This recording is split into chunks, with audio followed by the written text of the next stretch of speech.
ল্যাবলগ চ্যানেলে আপনাদেরকে স্বাগত জানাই। আজ আমরা ল্যাবের একটি বিশেষ প্রফেশনাল রেজিস্ট্রেশন সম্পর্কে কয়েকটি কথা তোমাদেরকে আলোচনা করছি। সেটি হলো AAMLS অর্থাৎ academic association of medical laboratory science proposal, যেটা প্রফেশনাল রেজিস্ট্রেশন NCAHP তরফ থেকে জারি করেছে। না মেন ক্যাটাগরি কী পড়ছে না medical laboratory on life science council. ঠিক আছে, subject category medical lab science professional. কাদেরকে আমরা প্রফেশনাল সার্টিফিকেট এবং তাদের অ্যাব্রিভিয়েশন কি থাকবে সেটা এখানে বলা আছে, এবং ডিউরেশন এবং মোড অফ লার্নিং। অর্থাৎ মেডিকেল অ্যাসিস্ট্যান্ট যারা যে পোস্টের জন্য যারা অ্যাপ্লিকেবল তাদেরকে মোটামুটি diploma in medical laboratory technology after 10th, diploma in medical laboratory technology after 12th, diploma in medical laboratory technology blood transfusion technician MLA abbreviation, এবং কোর্স যথাক্রমে 10th পাস করে যারা শুরু করবে তাদেরকে 3 বছর করতে হবে, 12 পাস করলে তাদের 2 বছর, এটা ডিপ্লোমার জন্য, এবং যারা ব্লাড ট্রান্সফিউশন টেকনিশিয়ান তাদের 2 বছরের কোর্স করতে হবে রেগুলার বেসিসে। আর তারপরে মেডিকেল ল্যাব টেকনোলজিস্ট ব্যাচেলর অর্থাৎ BMLT, BMLS, BSMLS বা vocational MLT bachelor on vocational medical lab technology, এই জাতীয় যে কোর্সগুলো আছে সেগুলো অ্যাব্রিভিয়েশন MLT বলা হবে, এবং 3 years to 4 years course regular বেসিসে হয়ে থাকবে।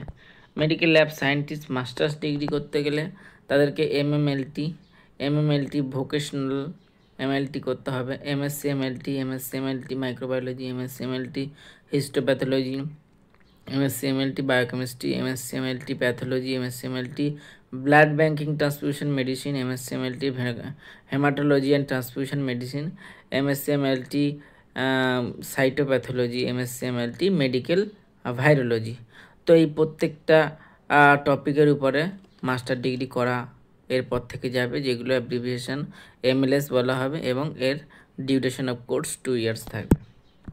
ল্যাব সায়েন্টিস্টের ক্ষেত্রে PhD কোর্স করতে পারবে, যেগুলোকে ডক্টর অফ ফিলোসফি MLT বলা হবে, doctor of philosophy microbiology and MSc MLT, doctor of philosophy biochemistry and MSc MLT, doctor of philosophy histopathology MSc MLT।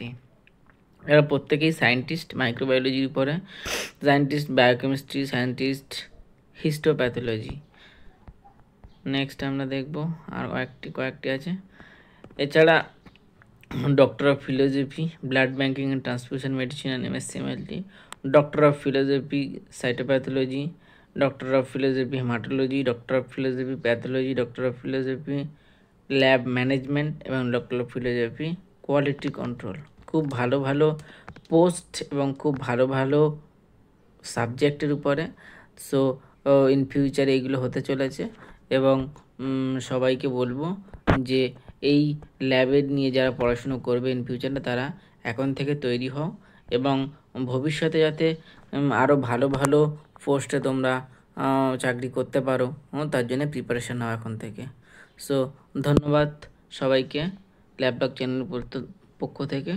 দেখা হচ্ছে পরের ভিডিওতে।